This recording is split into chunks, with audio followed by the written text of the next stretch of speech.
Welcome to Expert Profiles Atlanta, where Atlanta's influencers and innovators share strategies for overcoming obstacles and achieving success in business and life. Here's your host, best-selling author and Atlanta influencer, Neil Howe.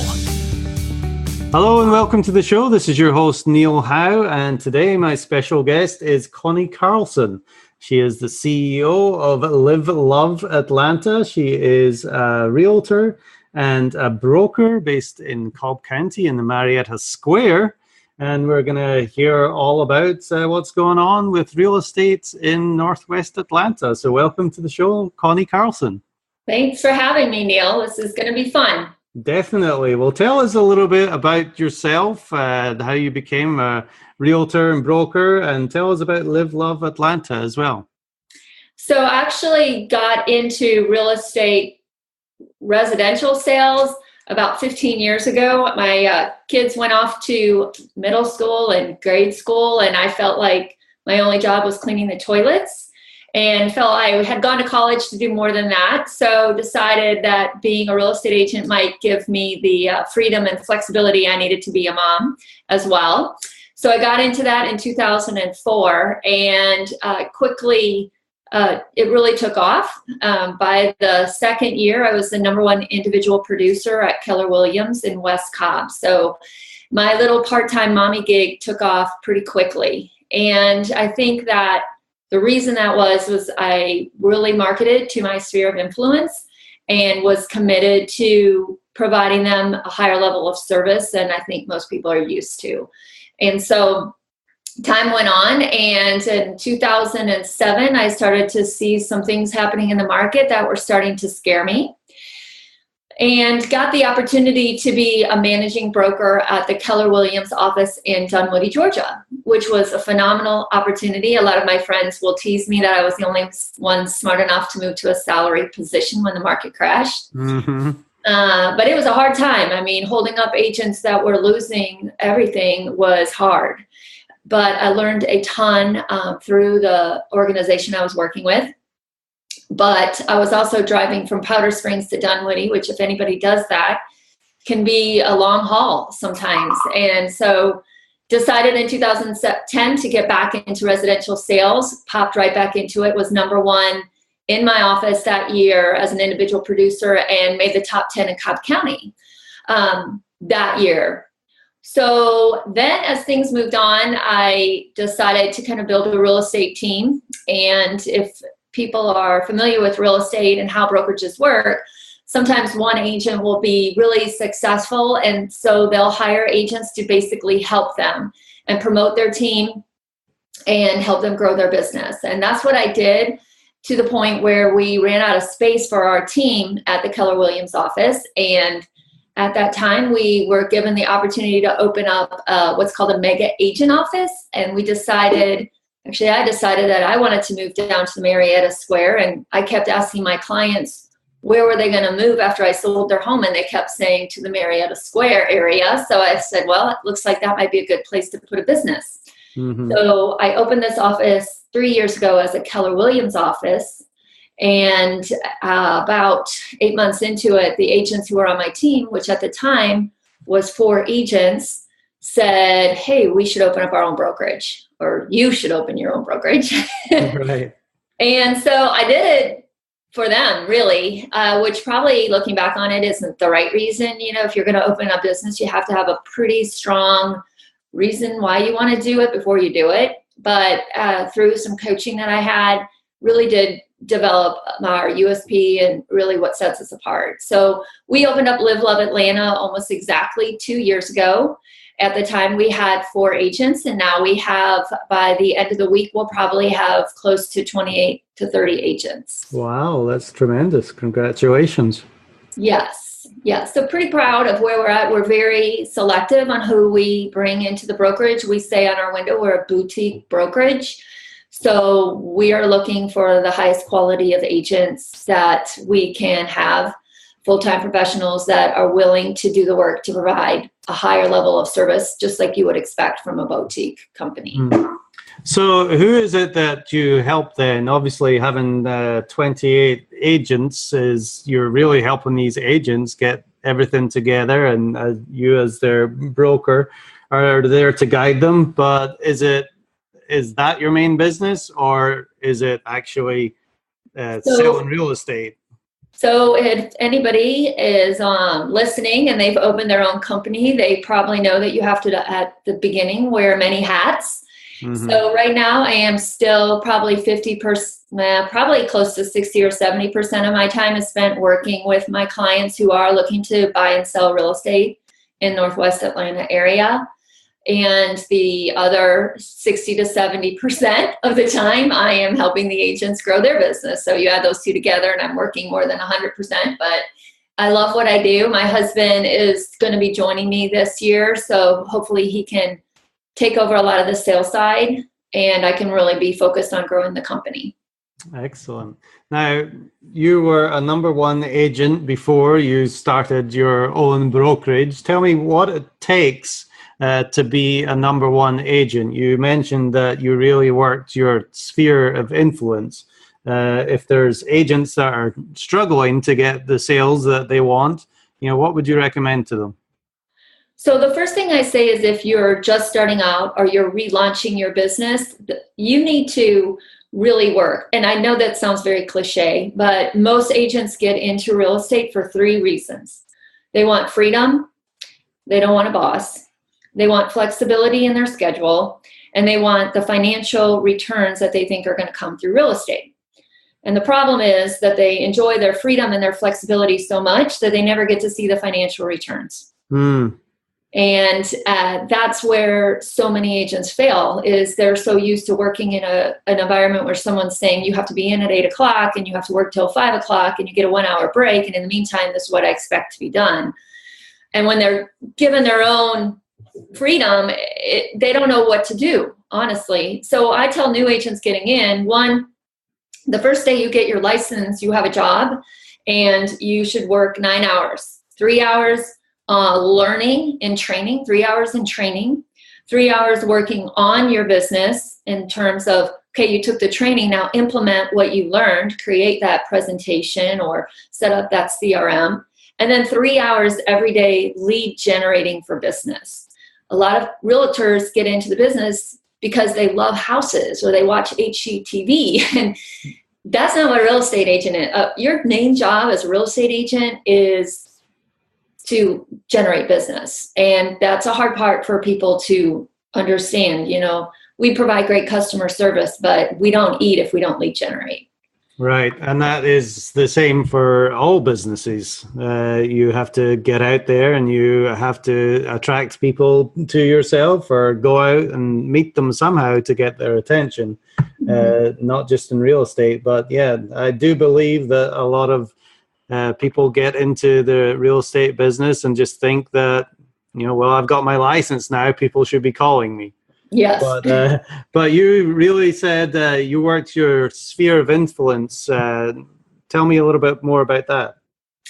So I kind of, when you become a real estate agent, especially at companies that have great training, which I started with a great company, Keller Williams had great training, but it's a little bit like drinking water from a fire hose. They give you all these different ways to generate business.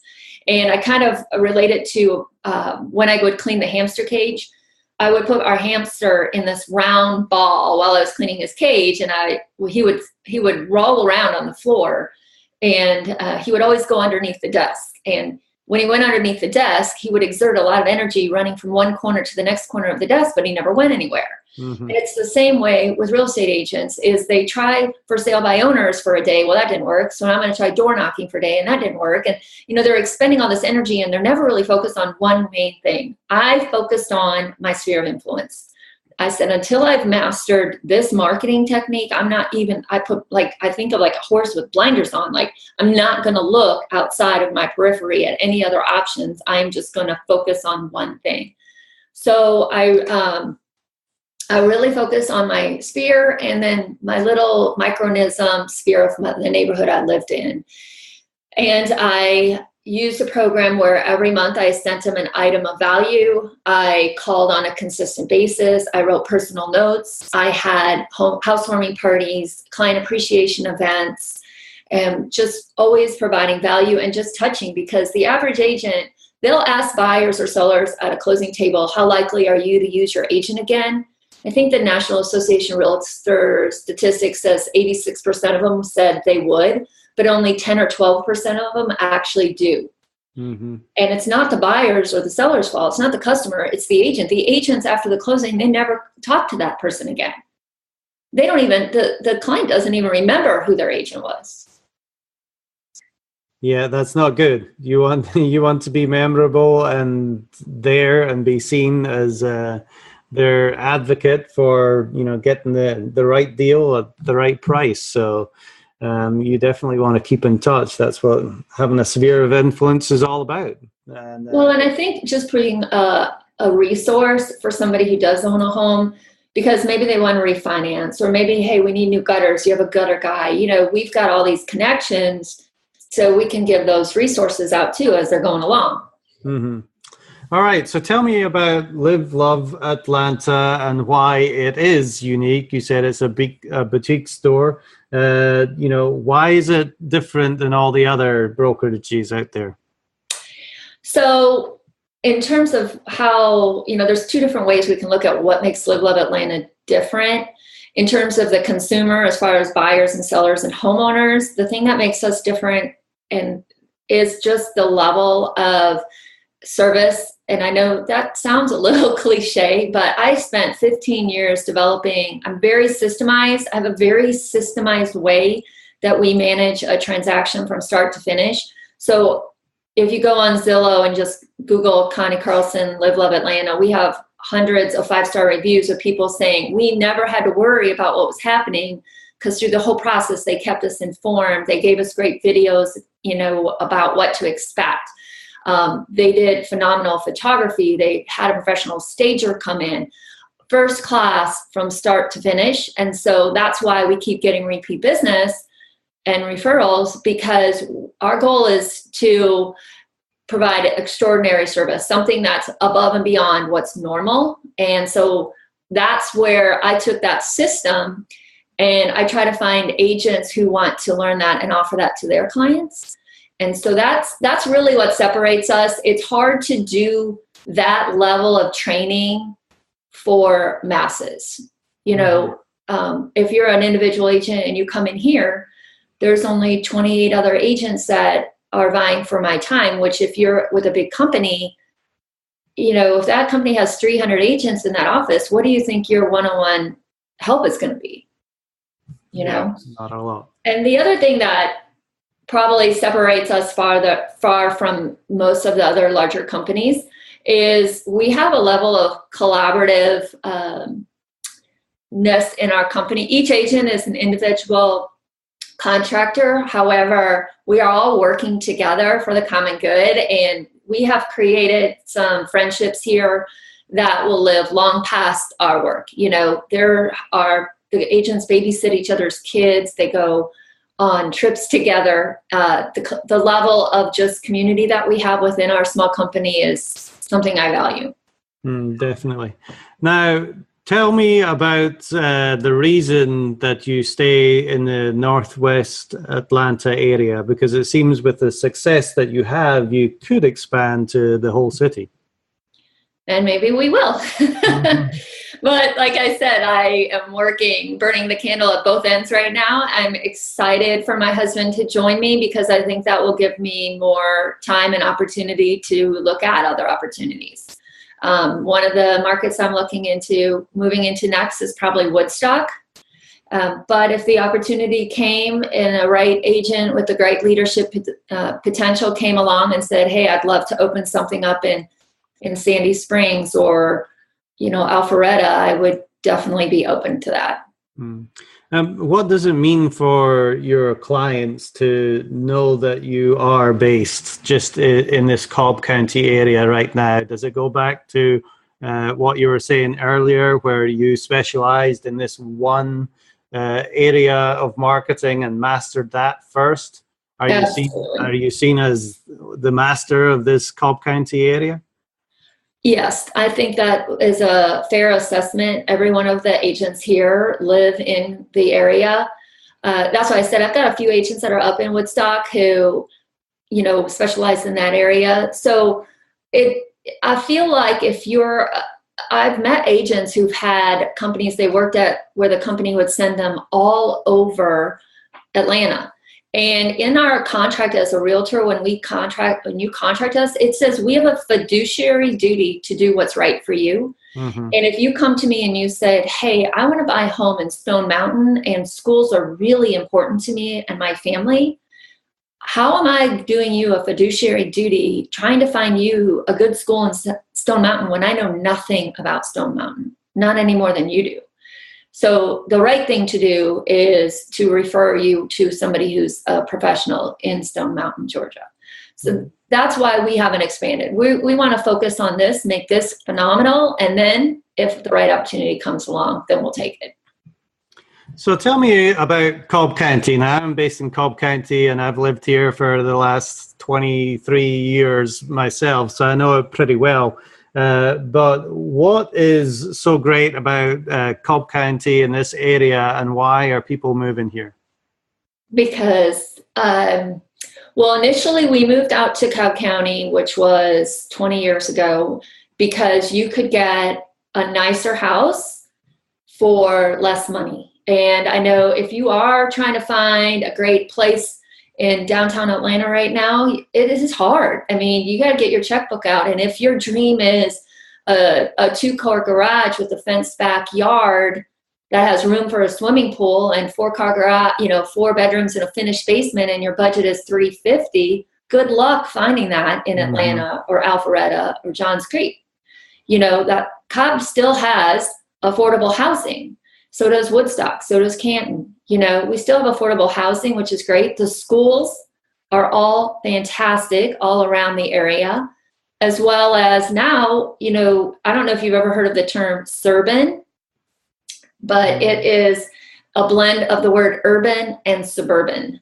Okay. And so as cities become more and more expensive and more dense, there are people who still want the live, work, play lifestyle, but they can't afford it in the inner cities. So they're coming out to the suburban urban areas, such as downtown Marietta, where the square is just every day there's a new announcement about a new great fun retail thing that's coming in, or cultural events there all the time. Same thing with Woodstock. So your suburban downtown areas are really investing a lot of money to be a place where people want to live. Right now in downtown Marietta, I can tell you that new construction around the square, within walking distance of the square, is completely sold out except for 2 homes, because I just sold one of them. There's only 2 new construction single family homes available within walking distance of the square right now. Well, it's definitely a popular place. I love visiting the square. I pretty much go there every week myself.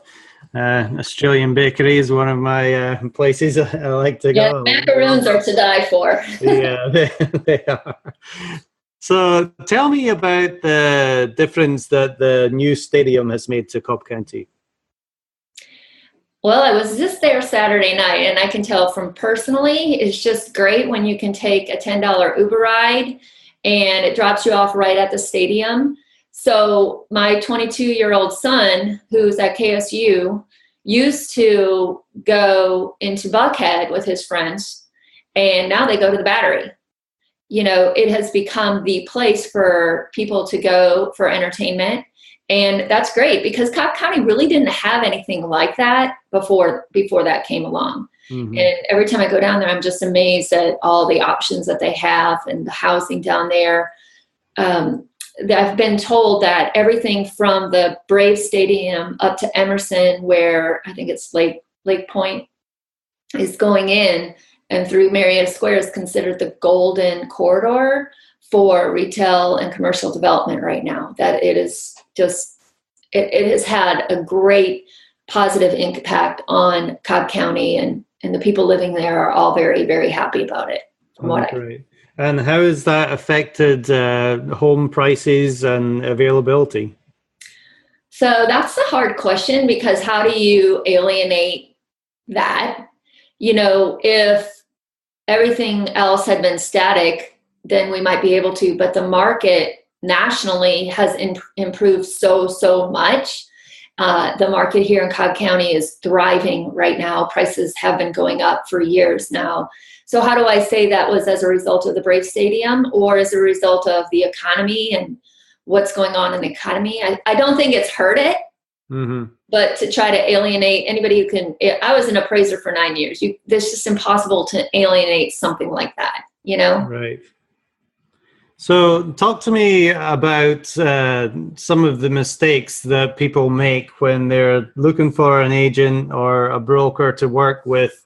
What kind of mistakes do they make when they're trying to find somebody to buy or sell their home? I think the first mistake is just to settle. I talked to Johnny at the office and his sister-in-law. She just, dabbles in real estate, and would you help her? So you hire her and you don't even know what her marketing plan is. I think it's important to have an agent that has a solid marketing plan. What are your Facebook ads look like? Let me see them. Let me see your virtual tour. If somebody said homes for sale in Marietta, how long would it take for them to find my house on your website? Do you use a professional stager? Do you use a professional photographer? You would be shocked how many luxury properties are listed with iPhone photos.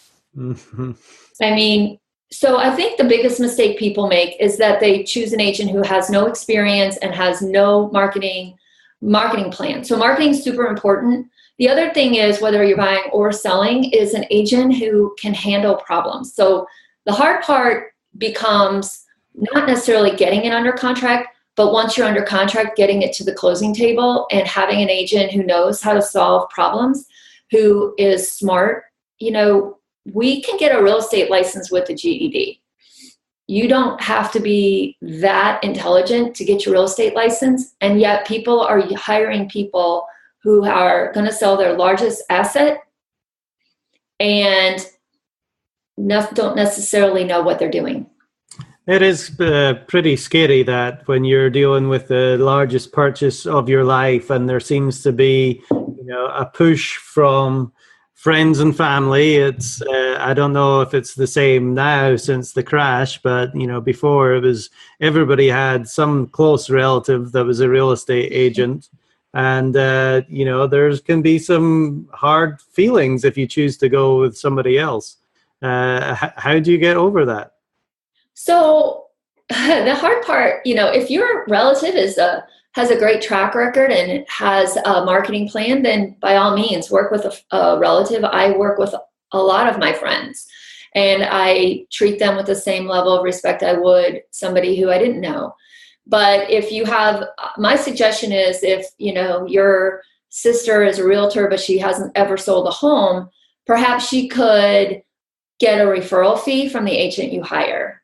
And maybe that she could learn from that agent. I wouldn't mind if they said, hey, my sister's an agent, could she just kind of shadow you, and maybe help with some of the administrative things just to learn? I'm fine with that. But you just got to be careful, because if you hire your sister, let's just say, and she does a terrible job for you, and you end up getting frustrated with her, that's hurt the relationship more than not using her at all. Mm-hmm.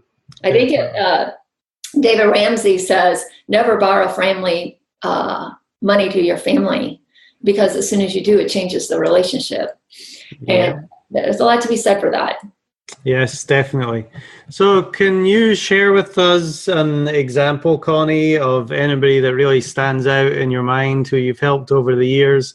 What kind of problems were they having, either trying to buy a home or sell their home? How were you able to step in and help them and achieve their desired outcome? So lots and lots of examples. A lot of people think when you get into real estate that you're just helping people with joyful things. I'm buying a bigger house and moving to a better community. But sometimes you are having to sell your house and it's not a good thing. There's someone who's passed away in your life, or you've had a divorce. So a lot of times we're able to really hold their hands. One of the biggest concerns, I think, for a lot of people out there right now, because there's not a lot of inventory, is okay, great. You can sell my house in 2 days, but then how am I going to find something to move to? Right.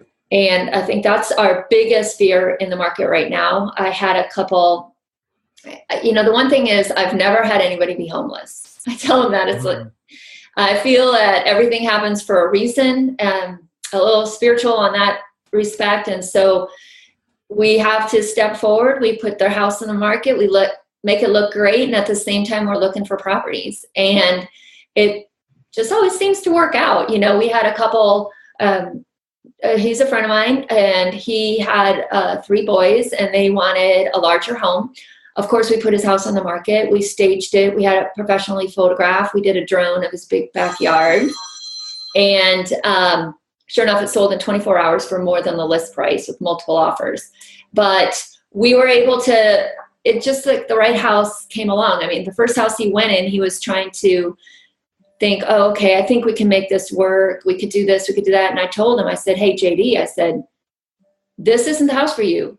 If you're in this house and you're already trying to convince yourself that this is the right house, then it's not the right house. And that's one of the things I take very seriously is it's more than a commission to me. I want to make sure this is our mission here at Live, Love Atlanta, that you love where you live. And so if you walk in a house and it's, well, the basement's not quite right, but we're going to move to the next one. We're going to find you a house that you're going to love. And that's our goal. And for some reason, it always works out. Yes. So can you share with us a lesson that you learned early on in your career that still impacts how you do business today? Yeah. So when I was 18, I lived in Dallas, Texas with a couple, and they were in their 70s. My dad arranged this. I decided to move to Texas when I was 18. And so I lived above their garage, and it was basically like I was living with Zig Ziglar. I'm pretty sure that Judge Fite was friends with Zig Ziglar, and his wife and him owned a very successful real estate company, but they're very humble. And when I got my real estate license about 30 years later, I called, and Dean Fite at the time was about 100 years old. And I said, Dean, what one piece of advice can you give me as a real estate agent to be successful? And I've probably shared this story with 100 people, and I've yet to have somebody give me the answer that she gave me. But what she told me was network with other agents. And a lot of agents, when I tell them this, they're like, what, for referral fees? Or they don't understand like the benefit to that. But I took that to heart, and that's been my primary goal. And if you've ever read, John Maxwell has a book, 21 Irrefutable Laws of Leadership. And one of the things that really stood out to me was law of the lid. You will only be as good as the people you surround yourself with. Right. And so if you network with people, if I network with agents who are extraordinary at what they do, whether it be, working their sphere or working the technology or whatever, I like to meet those people, become friends with those people and mind share with those people. And that has helped me tremendously in growing myself personally and my company. Excellent. Well, talking about your company, you've given us lots of inspiration about your business and what it means to be an agent and a broker for all those agents. You've shared with us about Northwest Atlanta, specifically Cobb County. It's a great place to live. If somebody is looking for a house in this area, Connie, what's the best way for them to get in touch with you and your business? So you can call my cell phone. It's 678-488-9646, or send me an email. It's Connie, Connie, at liveloveatlanta.com. Or you can just check us out online. We have a great website, liveloveatlanta.com. Excellent. Well, hey, I did have a lot of fun. Really enjoyed this interview today. Connie Carlson, she's the CEO at Live Love Atlanta. Thank you very much for being my guest on Expert Profiles Atlanta today. Thanks a lot, Neil. And to our listening audience, if you like what you hear, hit that like button and share. We'll see you next time on the show. Thank you for listening to Expert Profiles Atlanta with Neil Howe. To learn more about the resources in the show or to listen to past episodes, visit expertprofilesatlanta.com.